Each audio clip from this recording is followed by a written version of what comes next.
Hi guys, today is our first lesson on Chemutengure Kutsinhira.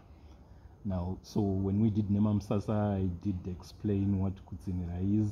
I think I did that in the first lesson, and then did demonstrations in lesson 6 and 7 on the actual Kutsinhira for Nemamsasa. And then Kutsinhira is just complementing when you have two Mbira players, one plays the Kushaura, which is the leading part.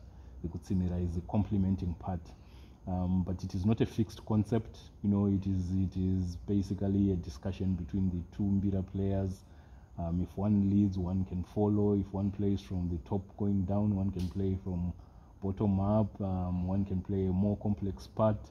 One can play a part that is rich in bases. There are many different ways, and that's what we tried to demonstrate with Garikaiti Rikoti in lesson Nemamsasa Kutsinhira 6 and 7. So I won't get back into those theoretical aspects. Now, for Chemutengure is a song in the Nyunga or Karimba repertoire, the smaller Mbira. Now, so the smaller Mbira has its songs, Butsu Mtandarika, Bunga Utete, Chemutengure, the several songs that make the core repertoire of the Nyunga, and Chemutengure is one of them. And for that Nyunga, people even talk of what is called a Chemutengure mod, you know, which kind of encompasses the many Chemutengure or Chemutengure family songs that are played on that Nyunga. Now, what we played is the Kushaura part, the different types of Kushaura that we did. You know, they are very close to how it is played on the Nyunga or the sound, the melody that you get.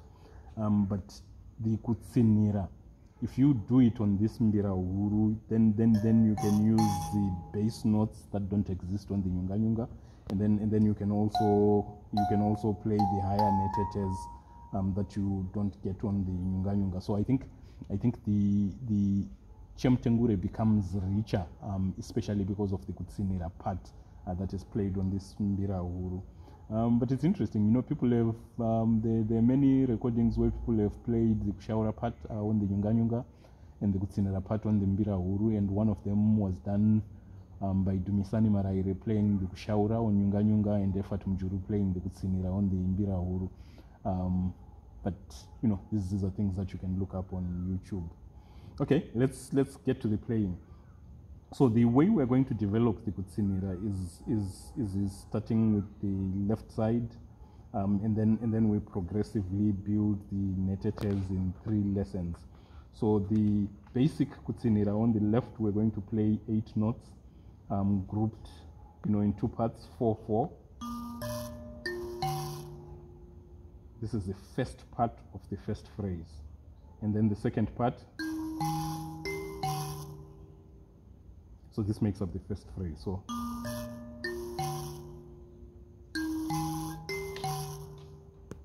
and then the second phrase, this is the first part, second part again.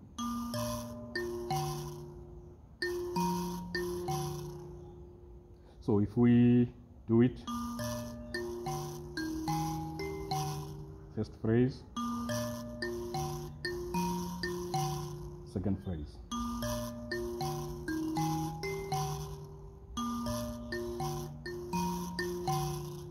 And then you play continuous.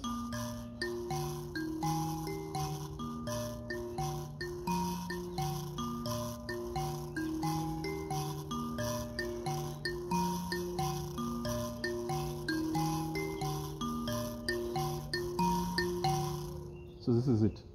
This is the basic Kutsinhira for Chemutengure. And when one is playing the Kushaura,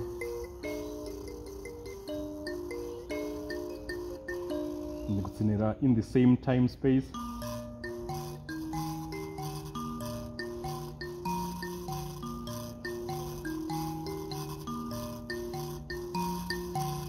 so with this you can actually do the Kutsinhira, but you're just using the left side. And so the rest of the lessons are just how to incorporate the netetes and add some variations, some spicing up of the netetes. And for this lesson, we're going to add minimal netetes, and then that is what is called the Nhimutimu style. Nhimutimu just means the shortened, curtailed version, and referring to fewer netetes than the notes that are played on the left. Now, so we are going to play 2 netetes for each of the four notes on the left. So this is the first part of the first phrase. For this, we're going to play 2 netetes, which is, and then the second part, we're also going to play 2 netetes. And the way we are going to combine is you play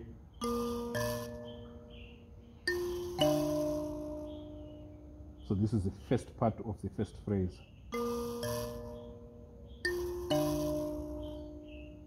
And then the second part again.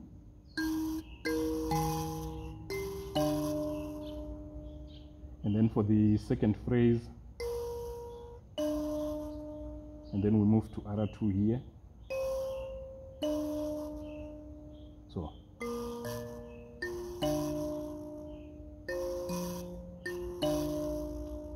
again, second phrase.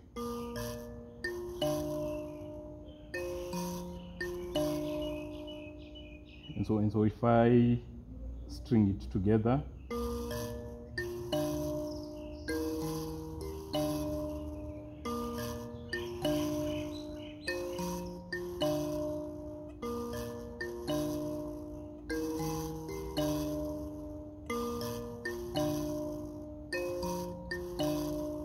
without gaps between the phrases. Phrase 1, phrase 2.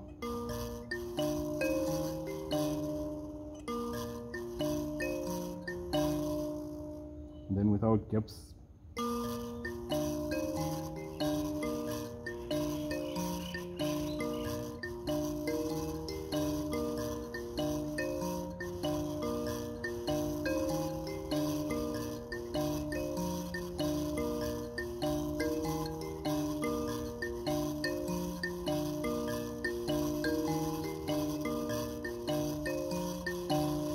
So this is it. This is the basic Kutsinhira for Chemutengure.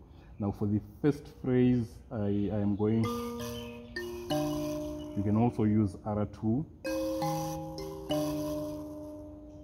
or you can use R1. So you can change between R1 and R2. It just gives a slightly different flavor.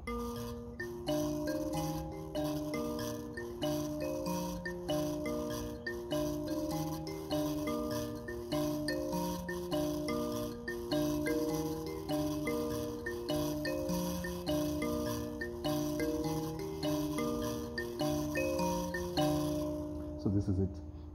Now the only 2 small steps that I'm going to add that for phrase 1, the first part, you can play everything on R1 here.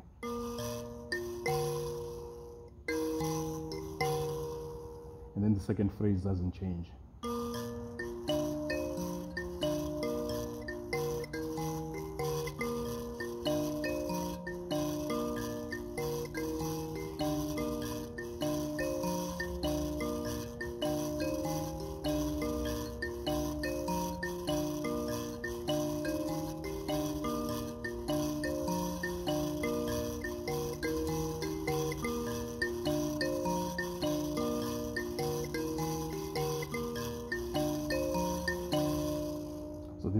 This is just a small step in the spicing up, and then the next step is we move to some higher netetes. So we play.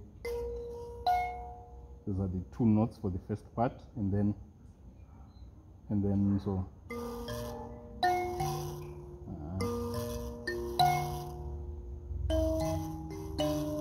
So this is the first phrase. So. And then the second phrase doesn't change. So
this is it.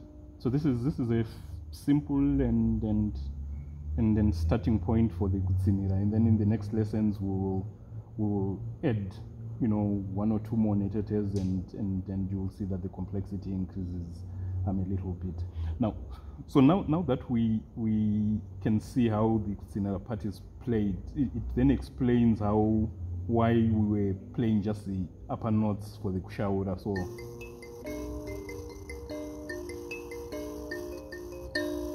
for the parts,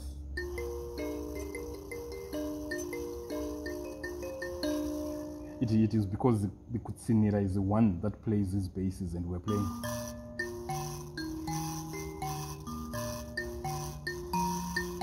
So we're playing, you know, the four lowest basses in this Kutsinhira, and then this gives a very good flavor, you know, of the song. Now we derived Chemutengure by taking the first and last phrases of Karigamombe. You know, the basses, the way we're developing them, we are borrowing from Mahororo, and then Mahororo, you know, basically means, you know, the bass, the song that is heavy in the basses, and so you could think of this Kutsinhira part as taking, you know, phrase 1 and 4 of Mahororo, and then sometimes you could take phrase 2 and 4 of Mahororo. Now that is it. Now to end, you know, so I'm already indicating that Mahororo means the low notes on this mbira in the song Mahororo. If you want to really thump these basses, the song that you play is Mahororo. You could also play other songs such as Tairewa, and this is the lowest key. I want to tell a small story on this lowest key. It has a name. It is called Gadzanga, you know, meaning the kitchen sink. Now, long ago, and these are stories that have been passed to us, you know, when a great mbira player passed on, there was always a question or a conflict, you know, on how to bury him. And then in traditional Africa, people were buried with some of their possessions, because the belief was that they are going to a next life where they would need, you know, at least some of their possessions. And for a mbira player, you know, that most important possession was the mbira. So a mbira player would need to be buried with his mbira so that he continues with his trade in the afterlife. But if you do that, if people were to do that, then they would lose the opportunity to hand over that mbira to a son, or to a grandson who would continue, you know, the mbira activities on this earth. And so the compromise was that they would remove this biggest key, this Gadzanga, and bury it, you know, with the mbira player, the owner of that mbira, so that at least he takes this biggest key with him to the afterlife. He's got a representation of his mbira, and then the mbira that remains is given to a son or a grandson or some other relative. But as part of their initiation, they would have to forge this key, and if they forged it so that it produces this sound and it is approximately the length where it is supposed to be, you know, then there would be a big celebration to say that, you know, the ancestors have accepted, so he or she can take over the mbira. So these are interesting stories. When I heard these stories and I was a young man, you know, every time I saw an old mbira player, I would examine their mbira, you know, to see whether this key was slightly different from the other keys, you know, trying to figure out whether they inherited it and then forged this key. But if you want to hear these same stories, I've heard them from Chaka Chawasarira. He was also speaking of the same in the context of matepe and the longest key on the matepe. But this is just some stories, additional wisdom for today. For today, we're done. Thank you.